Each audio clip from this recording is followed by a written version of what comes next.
Hello, my name is Ben Kovach, and this is my final forecasting for my ice cream business in the year 2025.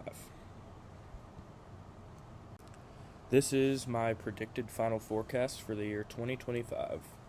So, as you can see in the winter months, such as January, February, December, November, these are going to be our lowest months in terms of numbers and sales. So, this is why we're going to order the lowest amount of gallons.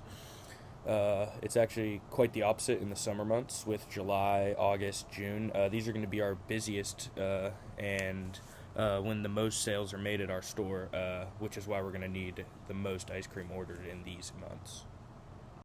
So I just wanted to talk a little bit about the different forecasting methods.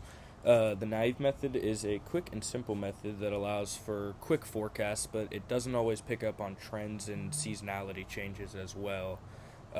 Which is why it can be sometimes an ineffective method. In the picture, though, you can see an example of the method where they're just talking about like the past numbers that they had for past months, and they're forecasting them and using them for later months.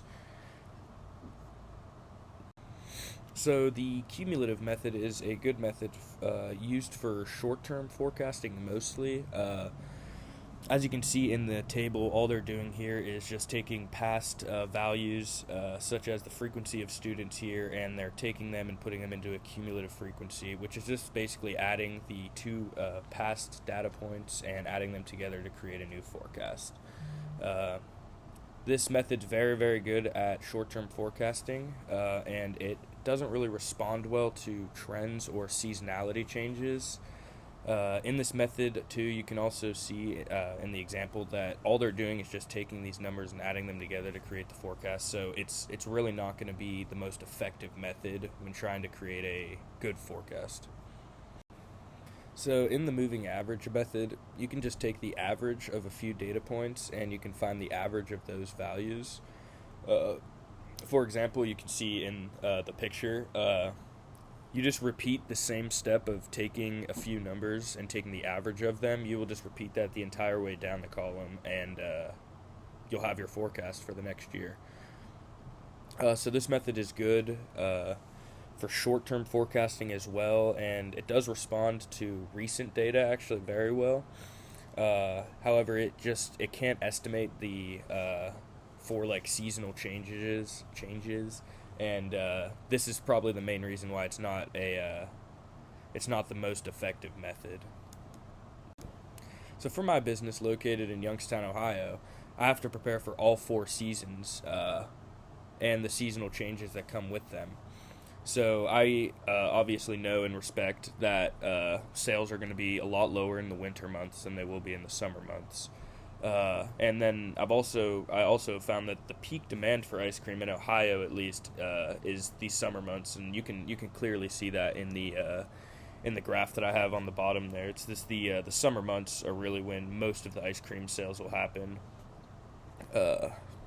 And plus, if it's hot outside, people will want to eat their ice cream outside, which is most enjoyable only in the summer, really. I mean, you can try it in the winter, but it's going to be very cold. So due to my crowded location of almost 60,000 people in my city, I know that we're going to have good sales in the store all year around, just due to the population and the peak months alone will be the busiest time of the year in the summer, obviously, and this is when most of our customers are going to come in. There's also a fair in August that attracts a lot of people from around the country.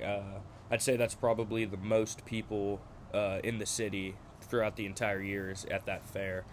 So this is obviously a really, really good plan to order a lot more ice cream in August, just to account for all these people that might be coming to the fair and wanting to just come and get some ice cream after. So yeah, for my forecasting certainty, on a scale of 1 to 100, I'd say I'm around an 85 right now. That's because I'm certain that my forecast could survive the whole year and it could run very smoothly, but that is without the possibility of setbacks. If shipments get lost or damaged, there's nothing I can do there. I would have to reorder shipments. And if new ice cream shops open up like across the street, that could be 40 to 50% of my sales gone now and taken from me, which is also going to affect my forecasting for the future months.